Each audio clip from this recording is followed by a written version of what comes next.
ऋषि पंचमी का व्रत, पूजा विधि और कथा ये क्यों की जाती है और कौन कौन सी सामग्री लगती है, ये सब मैं आपको विस्तार से बता रही हूँ।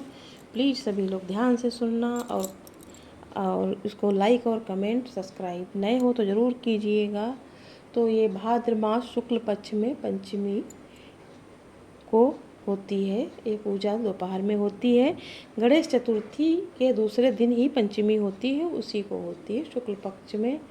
और इसकी पूजा खुले में करनी चाहिए, आंगन में, दरवाजे के बाहर अगर जगह है, किसी मंदिर में अंदर नहीं करनी चाहिए। इसकी पूजा की विधि सब लगभग हल छट्टी वाली है, वही सब सामग्री लगती है, उसमें भी हल्का जुता हुआ कुछ भी नहीं होता है।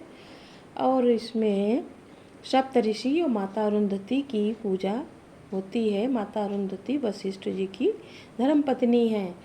पूजा करने के प्रभाव इसमें ये होता है कि मुझसे सभी लोगों से जाने अनजाने में पाप अपराध हो जाता था, तब भी अब भी प्राचीन काल में रसोई में पीरियड काल में खाना बना लेती थी या परिस्थिति में आराम नहीं मिलता था। 7 घंटे भी अब तो आराम मिलना मुश्किल हो गया है इस भागा भागी ज़िंदगी में।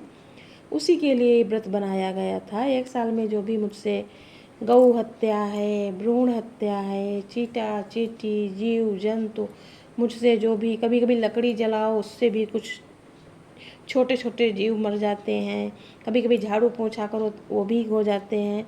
तो ये जीव तो सब में उतना ही निवास करता है। भगवान ने कहा है कि मैं सब में हूँ। तो ये छोटे छोटे, कोई काकरोच मार रहा है, कोई मच्छर मार रहा है, तो ये सब मेरे अपराध ही हैं। तो इस व्रत करने, ये नहीं है कि जान करके भी अपराध करो, अनजाने वाले अपराधों के लिए ये व्रत है। और किचन में, पूजा स्थान में कुछ भी मुझसे गलती हो गई, कोई पूजा का कुछ सामान छू लिया, किचन में भी चले गए, तो ये सब चीज़ों के लिए ये व्रत बनाया गया है। और ये व्रत जो है पहले नहीं करना चाहिए, जहाँ तक संभव हो। जब पीरियड आपका समाप्त हो जाए तभी रहना चाहिए। व्रत का संकल्प लेकर के 7 साल या 5 साल, तो जितने में से जीवन में अपराध हुए हैं तो वो भगवान से क्षमा याचना करके यही समझ लो कि माफ़ी, गलती अपनी हम मान रहे हैं व्रत के हिसाब से। बाकी आजकल गलती तो कोई मानता ही नहीं है, झूठ बोलने में सब माहिर हैं, लेकिन ईश्वर से क्या झूठ बोलोगे, वो सब जान रहे हैं। तो ये पति पत्नी दोनों लोगों को रहना चाहिए। अपराध सभी से होते हैं। और भ्रूण हत्या भी नहीं करानी भी नहीं चाहिए, किसी कारणवश हो रही है तो उसके लिए भी माफ़ी मांगना चाहिए। तो आंगन को गाय के गोबर से आप लीप लीजिए, साफ़ सफाई कर लीजिए।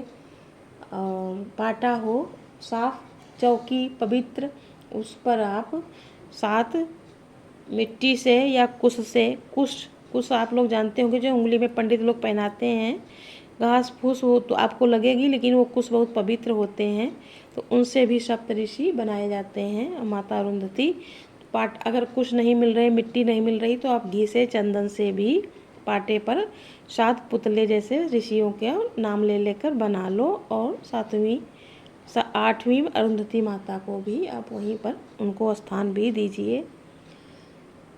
और सब पर एक एक जनेऊ चढ़ाइए, फल चढ़ाइए, नारियल चढ़ाइए, फूल चढ़ाइए सबको। टीका, अक्षत, रुचना, आरती, पूजा कीजिए, अपनी क्षमा याचना कीजिए। और माता अरुंधति के लिए सब श्रृंगार का सामान, जो चूड़ी, बिंदी, सिंदूर, क्रीम, बिछिया, चुन्नी, साड़ी, ब्लाउज, 5 कपड़े, 5 बर्तन, सोना चांदी, जितना आप श्रद्धा अनुसार करें उतना कर सकती हैं। और इसमें ये एक बात ध्यान रखना है कि हल्का जोता हुआ अनाज, चावल है, आटा है, चौक भी आटे की ना बनाओ। और वो प्रसाद ऐसा चढ़ाओ कि जो बिना खेत का हल्का जुता हो, आप भी खाओ, उनको भी चढ़ाओ, वही तो प्रसाद बनेगा। इसीलिए आप ऐसा ही प्रसाद बनाएं। पसाही के चावल हैं, दूध है, पंचगव्य है, गाय का दूध है, घी है, दही है, शहद है, शहद अगर शुद्ध हो, मिलावट वाला हो तो नहीं। इन सब चीज़ों को एकत्रित कर लो और सिंघाड़े का आटा का आप हलवा कुछ भी बना सकती हैं और इसी को भोग लगा सकती हैं। और इसमें ऋषि हैं 7 ऋषियों के मैं नाम ले रही हूँ, आप लोग सुनिएगा। कश्यप ऋषि, अत्रि ऋषि, भरद्वाज ऋषि, विश्वामित्र ऋषि, गौतम ऋषि, जमदग्नि ऋषि और वशिष्ठ ऋषि। ये 7 ऋषियों हैं और अरुंधति माता हैं। तो मैं कथा सुना रही हूँ छोटी सी। श्री पंचमी व्रत कथा। ऋषि पंचमी की कथा के अनुसार एक नगरी में एक कृषक और उसकी पत्नी रहती थी।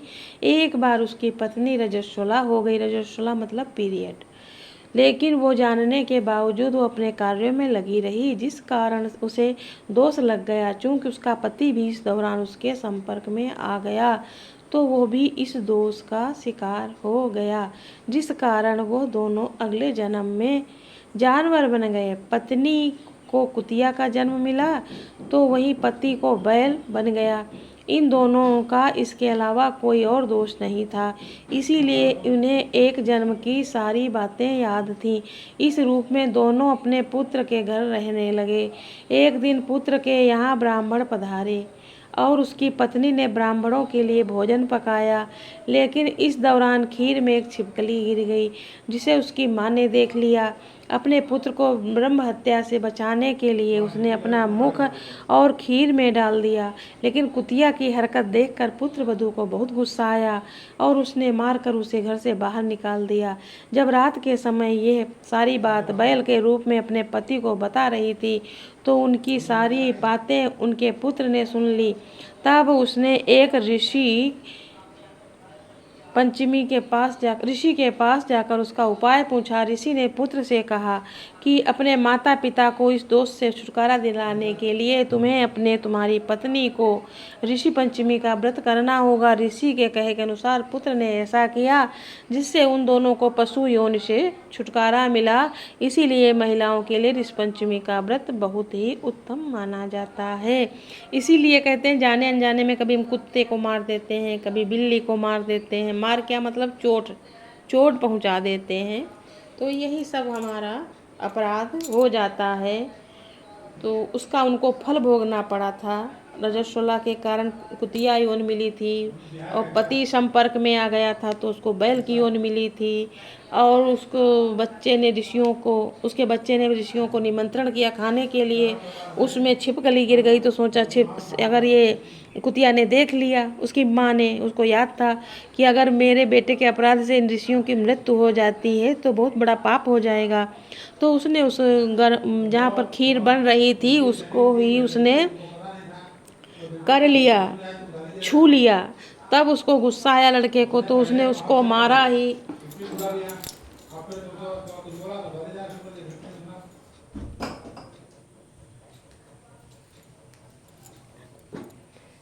तो ये सब बात उसने अपने बैल को पति को जाके बताई जा करके कि ऐसा ऐसा आज मेरे साथ हुआ है।